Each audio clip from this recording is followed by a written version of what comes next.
Hello बंधुসকल, welcome to my channel happy learning. आज मैं क्लास 10 1.3 এই 2 নম্বৰ গণিতটো কৰি দিম হৈছে। ইয়াৰ আগতে মই এই 1 নম্বৰটো কৰি দিছো আৰু এটা বেলেগ কৰি দিছো হৈছে। সেইবিলাক যদি চোৱা নাই ভালকৈ চাই লবা, এইবিলাক অংক হৈছে। গতিকে আজি মই ইয়াৰ 2 নম্বৰটো কৰি দিয়াৰ আগতে এটা বস্তু বুজাব লাগিব, যেটো বুজিলে তোমাৰ একেবাৰে বুজিবলৈ সহজ হ'ব। অংকটো হৈছে বুজিনা বুজা নাই। যদি মই 2 নম্বৰটো বুজাও ডাইৰেক্ট তুমি বুজিবলৈ অলপমান অসুবিধা পাবা হৈছে। এটা আমাৰ কোশ্চেন আছে আৰ ইয়াক আমি অপৰিমেয় দেখাব লাগে হইছে। এনেকুৱা যি কোশ্চেন নাথাকক কিয় ক'ব লগা নাই, যদি ইয়াত কোনো এটা অপরিমেয় সংখ্যা যোগ হৈ আছে বা বিয়োগ হৈ আছে, লগে লগে গোটেই সংখ্যাটো অপরিমেয়। বুঝিছা নাই? ধৰিলে আমি এটা সংখ্যা পাই হইছে, পাই এটা সংখ্যাই হয় না নহয়, এইটো চিন দিছে নাম পাই হইছে। যদি 3 পাই থাকে বা 9 পাই থাকে, এখন 9 পাই থাকে, ক'ব লগা নাই, পাই আছে মানে লগে লগে অপরিমেয়। বুঝিছা না নাই? সিম্পল। এটা যদি অপরিমেয় সংখ্যা আছে, যোগ হৈ আছে, বিয়োগ হৈ আছে, হৰণ হৈ আছে, পূৰণ হৈ আছে, এটা থাকিলে গোটেইবিলাকে তাৰ অপৰিমেয় হৈছে। আৰু এবাৰ লিখি দিও 3 যোগ 5 যোগ 3 হৰণ পূৰণ কি কিনি আছে আছে আৰু হৈছে পাই। পাই তো অপৰিমেয়, পাই সদায় অপৰিমেয় মনত ৰাখে, পাই সদায় অপৰিমেয়। তুমি কোৱা যে পাইৰ মান 3 1 2 ইটোটো পৰিমেয়, এইটো এইখিনি পাই মান নহয়, পাই মান কেতিয়াও শেষ নহয় হৈছে। 22/7 এইটো পৰিমেয়, এইটো নহয়, পাই মান শেষ নহয়, এইটো আমি এজিউম কৰি লৈছো হে এইটো মান হৈছে, এইটো ইয়াৰ একচুৱেল মান নহয়, একচুৱেল মান কেতিয়া শেষ নহয় হৈছে। গতিকে পাই যেহেতু অপরিমেয়, গতিকে গোটেইবিলাক সংখ্যা অপরিমেয় হৈছে। বুজিছা নাই এইখিনি বস্তু?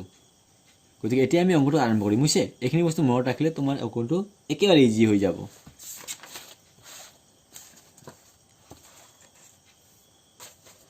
এক্সাৰসাইজ কিমান 1.3 হৈছে। কুৱেশ্যন 2 হৈছে 3 + 2√5 অপৰিমেয় দেখাব লাগে আমি হৈছে। আমি কি কৰিম, প্ৰথমে ইয়াক পৰিমেয় বুলি ল'ম যিকোনো সংখ্যা হৈছে। আগত কৰা নিয়মটো একে, অলপ বেলেগ হ'ব ইয়াত খালি। ধৰ 3 + 2√5 এটা পৰিমেয় সংখ্যা হৈছে। পৰিমেয় সংখ্যা ধৰাৰ লগে লগে আমি এটা বস্তু কি হ'ল যে 3 + 2√5 ইকুৱেল আমাৰ p/q আকাৰত লিখিব পাৰি, হৈ গ'ল এইটো বস্তু, হ্যাঁ নহয়? গতিকে কি হৈছে, এইবাৰ এইটো হোৱাৰ লগে লগে আমি কি কৰিম যে আমি এইটো কৰিম যে কোনো ৰকমে এই √5ক যাতে একফালে ৰাখিব পাৰোঁ হৈছে। আমি কি কৰিম 2√5 ইয়াত ৰাখিলোঁ, ইয়াত 3 আগত প্লাছ আছে না নাই, ইফালে গ'লে কি হ'ব, ইফালে গ'লে মাইনাছ, সমান চিন পাৰ কৰাই দিম। সমান চিন পাৰ কৰালে প্ৰত্যেকটা চিনৰ বিপৰীত চিন আহে।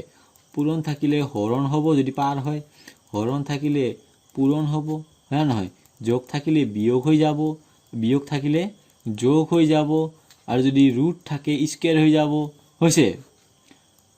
বুজিছা নাই? গাঁও থাকিলে চহৰ হৈ যাব হয় না নহয়, জীৱন থাকিলে মৰণ হৈ যাব, উল্টা। সিম্পল। ইয়াত আমি কি কৰিম 2√5 যি আছে আছে লিখি দিম ইয়াত, আৰু অলপমান নাটক দেখুৱাই এইটো খালি আমি মিলাব লাগিব বস্তুটো হৈছে। কিউ ইয়াত কোনলে মানে 1 আছে, কিউ 1 গুণ কিউ লসাগু, কিউৰে কিউ 1 বাৰ 1 পি গুণ পি মাইনাছ 1ৰে কিউ কিউ বাৰ কিউ 3 গুণ 3, এইখিনি নাটক দেখুৱাব লাগিব বুজিছে, নহ'লে নহ'ব। ইয়াত আমি ইয়াত 2ৰ লগত √5 পূৰণ হৈ আছে হৈছে, পূৰণ হৈ আছে, পূৰণটো ইফালে পাৰ হ'লে কি হ'ব, লোক লাগাওনে পূৰণ হৈ আছে হৈছে, পূৰণ ইফালে পাৰ হ'লে কি হ'ব, পূৰণ পাৰ হ'লে হৰণ হ'ব।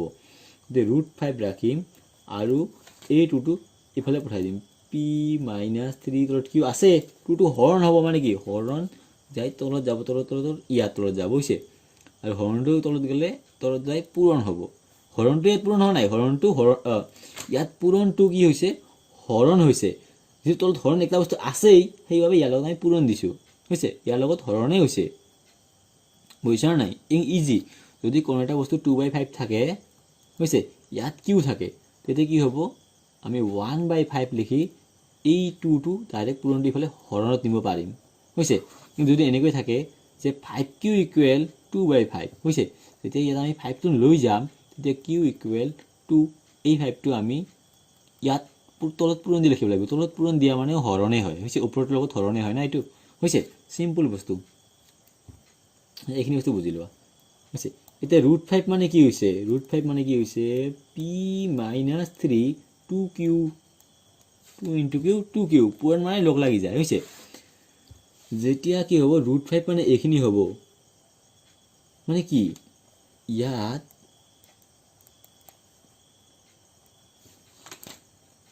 p - 3 আৰু 2q অখণ্ড সংখ্যা আমি p q কিবা এটা সংখ্যা ৰূপ p q এটা সংখ্যাৰ পৰা লোৱা হৈছে পৰিমেয় সংখ্যাৰ পৰা লোৱা হৈছে পৰিমেয় সংখ্যা ধৰিছো না পৰিমেয় সংখ্যাৰ পৰা p q পাইছো পৰিমেয় সংখ্যাৰ পৰা p q পাইছো মানে কি পৰিমেয় সংখ্যা অখণ্ড সংখ্যাবিলাক গতিকে p আৰু q অখণ্ড সংখ্যা যিকোনো অখণ্ড সংখ্যা হ'ব পাৰে আমি অখণ্ড সংখ্যা লৈছো হৈছে কিন্তু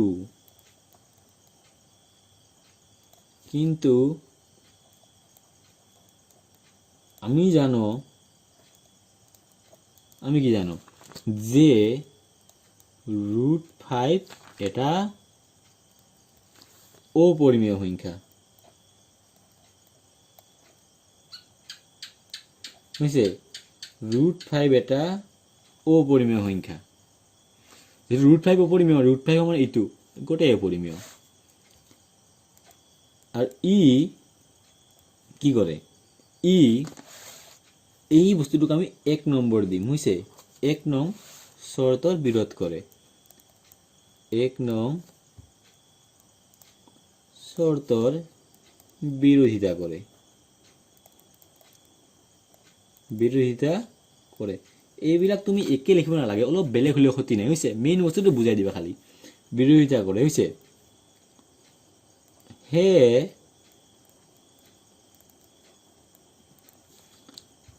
3 + 2√5 পৰিমেয় হোৱাটো ইমান দীঘলীয়া লিখিবৰ দৰকাৰ নাই তুমি যদি সৰু কৰিব পাৰা হৈছে হোৱাটো অসম্ভৱ পৰিমেয় হোৱাটো অসম্ভৱ পৰিমেয় হলে কি হ'ব এতেকে অপৰিমেয় শেষ পৰিমেয় উল্টা হব অপৰিমেয় হেক একদম ইজি যদি বুজি পোৱা নাই তেনেহলে কমেন্ট কৰিবা আৰু যদি বুজি পাইছা লাইক কৰা কমেন্ট কৰা শেয়াৰ কৰা আৰু যদি এনেকুৱা ভিডিও বাৰে বাৰে লাগে ক্লাস 10 ৰ গোটেই বিলাক এই চেনেলটো সাবস্ক্ৰাইব কৰা হৈছে